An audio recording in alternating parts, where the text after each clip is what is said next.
everybody. It has been a while since we've seen you for an Incidentally in the News episode, but everybody in the industry right now is abuzz with the latest topic. And we want to first and foremost start out by saying what has gone on with FireEye and SolarWinds is under federal criminal investigation right now. And we are praising the efforts of FireEye, SolarWinds, the government for being as transparent as they can be under investigation about what's going on, and the collaboration and the support and the supportive messages that have come out in the cybersecurity community, we just think is really great. We all know that we're vulnerable to these types of things, and none of us want to be in this position. So we are also sending a lot of prayers out there that they get this resolved quickly and expediently and as easily as they can. So we want to make that statement, but at the same time, we want to recognize this is a big story, and what we would like to pivot to outside of the actual facts of this particular case, which we are not directly involved with, and therefore want to maintain some distance here. But we do want to talk about a lot of the terminology that's coming out in all of the articles. We know that if you're not a CISO or a CIO or someone in cybersecurity specifically, including myself, you may not necessarily recognize all of the terminology that the journalists are using when they're talking about these cases. So we've brought our Chief Technology Officer, Larry Whiteside Jr., welcome back, onto the show today to help digest some of these terminologies that are being used in the articles so that you as a business owner or as a service provider to any of these organizations can better understand what might be really going on here and how do we need to be thinking about these things for our own businesses. So let's just lay it down in layman's terms, Larry, if you will, and get through some of these terms. I'll just sort of start at the top, and I'm going to start with what I had questions about, because if I have questions, I imagine there's plenty of other people that do too, and maybe they're just too embarrassed to ask them, but I'm going to go ahead and ask them. Well, it's interesting. I want to start here. I want to say this, right? So I'm glad we're doing this, right? So the direction that we're taking this, sometimes in this field, we take for granted the things that we just innately know, and we assume that everybody else sort of understands it, right? And so I'm appreciative that you brought it up for us to do it this way, because I think it's going to add a lot of value for those who get a chance to check it out. Well, thank you for saying that. And I'm just glad that we're able to even have the conversation in the first place, however upsetting the reason we need to have the conversation is. So the first thing that was coming to me is that a lot of the headlines are talking about a supply chain attack. Now, in very linear ways, when I think of supply chain, I think of a truck that's been delivering me something from a distribution center that got something from a factory. Talk to me a little bit about what supply chain means in the context of this. Yeah, so it's interesting because we don't typically equate supply chain to technology, but the reality is everything that is associated with purchasing has a supply chain, because company A doesn't necessarily create all the widgets and technology components that they utilize to run as an organization. So in this instance, right, SolarWinds being a third-party technology that was in use by FireEye, right? FireEye has a supply chain of how they acquire IT, right? How they acquire technology to support their business. And part of that supply chain is keeping it up to date, right? If you think about it from the everyday person standpoint, most people, there's a large percentage of the world that runs Windows or Mac, right, of some sort. And with those Macs that you buy for Christmas, with those laptops that you buy for Christmas, they have updates associated with them. Well, that's part of the supply chain. When they are developing on the back end inside of Apple and inside of Microsoft, all the patches associated with the software and the apps that you utilize, right? They have to develop them. They then have to go through and post them somewhere. There's an ecosystem of which that update then has to be delivered to your system, right? So that's the shipping component that you would think about physically of a truck delivering something. Well, that's happening. And so that's the supply chain we're talking about, in that in the technology world, there are all of these different components of how you get technology that you utilize on a daily basis, and all of these supporting and ancillary components that make it up and keep it up to date, keep it current, and so forth. Okay, well, that's very interesting. You're right. I hadn't thought about that, but you're right. There's delivery methods to everything. So, okay, next thing that came up was there was a claim that the red team tool set was stolen. So tell people, what is a red team? Right. So a red team, right? I call it a relatively new term. The reality is the Army's had a red team for a while. So in DoD, there's been red teaming for a long time. But red teaming is really an attack team. It's a team that is purposely working to utilize attack scenarios against adversaries, right? Or to try and find out, right? In corporate America, we utilize red teaming sometimes internally, where we have our own red team as a CISO, where we're utilizing them to attack our own organization to identify where we've got weak spots.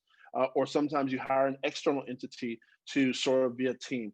If you think about the aspect of a penetration test that has existed for a number of decades now, where it's an individual or a couple of people, they've taken that to the next step of turning that into red teams. And Gotcha. so FireEye and Mandiant as an organization, they had these red teams that went out and performed these attack scenarios on organizations, right, in a way to simulate these attacker groups and these hacker groups that exist in other government entities and around the world in organized crime and so forth.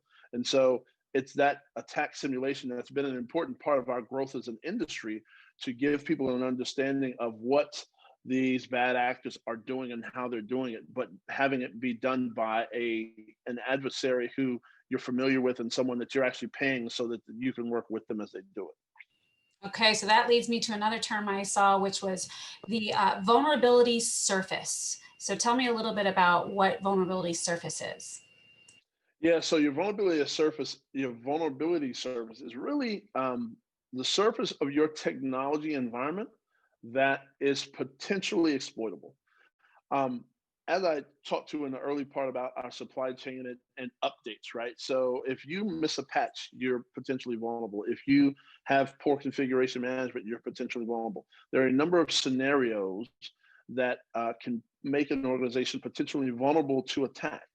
And it's the conglomeration of those scenarios across your technology ecosystem and even your people, right? And we're not going to dig into the people part a whole lot here, but it's the conglomeration of those vulnerabilities that make up your vulnerability surface, because it's not just one aspect of a vulnerability. It's not just one thing that makes you vulnerable. It's sometimes the conglomeration of all of these things.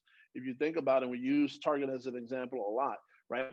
Part of their vulnerability surface happened to be a third-party HVAC company, and it was that plus the HVAC company, the HVAC systems being on the same network as their point of sale systems, right? It was those two things together that made them susceptible to the ultimate risk that enabled them to be hacked years ago. So that's really, when they talk about your vulnerability surface, that's what they're talking about.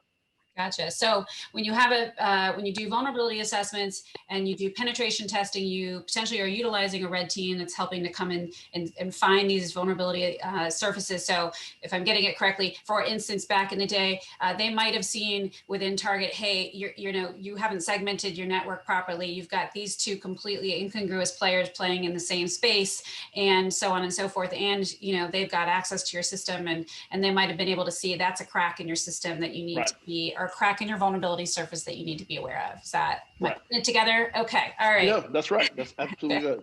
Okay, great. So then the next thing that I saw in an article was talking about how they are releasing signatures to detect the malware. So tell us a little bit about, what does that sentence mean? How can we interpret that? Yeah, so releasing signatures, right? It really takes us back to the 80s and 90s, if you really think about it, right? In the AV, the antivirus days, where they said they had signatures. At the end of the day, a signature is a fingerprint.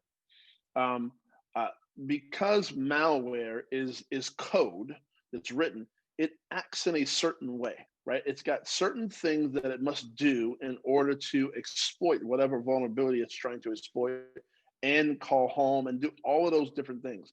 And so once some research organization gets a hold of it, they're able to then create something to detect all of the different behaviors that particular thing does, right? It's a critically important point of understanding a lot of the ransomware and all these other things. This is how they're able to identify, oh, this organization was impacted by this ransomware. Because in a lot of cases, it's about, hey, it performed these actions, and based on it performing these actions, based on this particular hacker group responding to it, they know it's a particular ransomware. It's the equivalent of fingerprints, or you think about a lot of the serial killers, right? They all had certain signatures and certain things that they did. they went about it in this way. They always did these types of things. They always left this behind. They always, right? There's certain things in the field of malware, because of this technology, that it always does. And that's why you'll hear on occasion, right, where it's a version or a variant of X, where somebody's taken this particular malware and they've modified the code just a little bit. So now, yeah, it seems like it's the same, but it does a couple of things differently because they've modified it to create a variant of the same thing. Gotcha. Okay. Last term that I saw in here was Trojanizing. As a verb. So I'm a little bit lost on this one. The other ones I think I was starting to pull together, but Trojanizing, what does that mean? What are they speaking of in this particular instance? So Trojanizing, weaponizing, right? So they all are really taking something and making it something different than what it was, right? So from the term Trojan, right? Think about the Trojan horse that you go back into ancient times and think about a Trojan horse. So when you say Trojanizing, it basically means taking something innate to make it look like it's something that it's not, right? So for an update, if you think about it, if you go out to update your software and Okay. All you've got right. Adobe, and you say, oh, I need to update my Adobe, and you go out and you go to a website and say, yes, I need this version of Adobe, right? If it's been Trojanized, it's going to look like it's the update for Adobe, but when you install it, it's actually going to have something contained inside of it that's operating and doing something completely different than what it reported itself to be, right? And so Yeah. that's that when you say Trojanizing, it is literally creating it to do something that where it looks like one thing, but it's Right. actually performing and doing other things. Okay, that makes it clear. I mean, I understood the Trojan reference, but when it was used as a verb, it was a little confusing to me. So what it Right. sounds like is, and a couple of the other articles I've read also, is just a couple of other things that have gotten highlighted is the need for analytics, for human sort of interaction and looking through these things and to see repeated behaviors, whether it's through your SIM or your UBA, to be able to like totally wrap your arms around not only having the pickups in your system, but then taking all of that data in and then consistently and repeatedly analyzing it to see if there's new, actionable intelligence that's coming out of the things that your system is picking up. Is that a feeling that you've picked up? Again, I know that we don't know specifically what's happened here, but it's certainly been a conversation within our organization is around this data and this intelligence and what can we do with it when our machines are gathering it for us.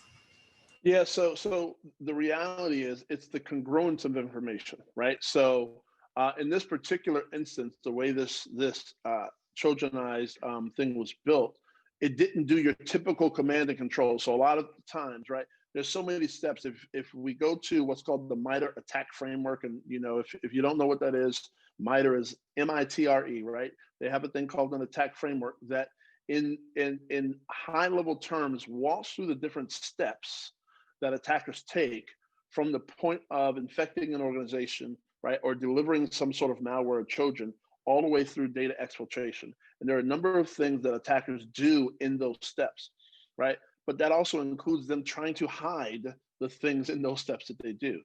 And so in this particular instance, there were points in that attack framework that could have been identified even though the attackers were trying to hide. And that's where it's getting the congruence of all this information. Admin accounts being created, even if or even if they are legitimate admin accounts that are in use, are they doing things on systems that they don't typically touch, right? That's where a user entitlement behavior analysis comes in, right? And so there was a lot of different points in here that we're sort of gleaning out as an industry on where we could be better, what we can do, what could have happened, right? But the reality is, this attack could have happened to anybody. It is really tough to defend against everything, and so that's one of the reasons we, as an organization, we don't try and say that there's a silver bullet to any of this. It's about information gathering, applying some analytics to understand what's normal and abnormal, right? And then having at the end of that, having actual human eyes that can look and go through some of this data once it's been aggregated, it's been normalized, and normalized, and we've been able to, sort of pull out some of the carrots and pull out some of the needles in the haystack that we wouldn't have found otherwise if we were just trying to manually look through all of these things individually.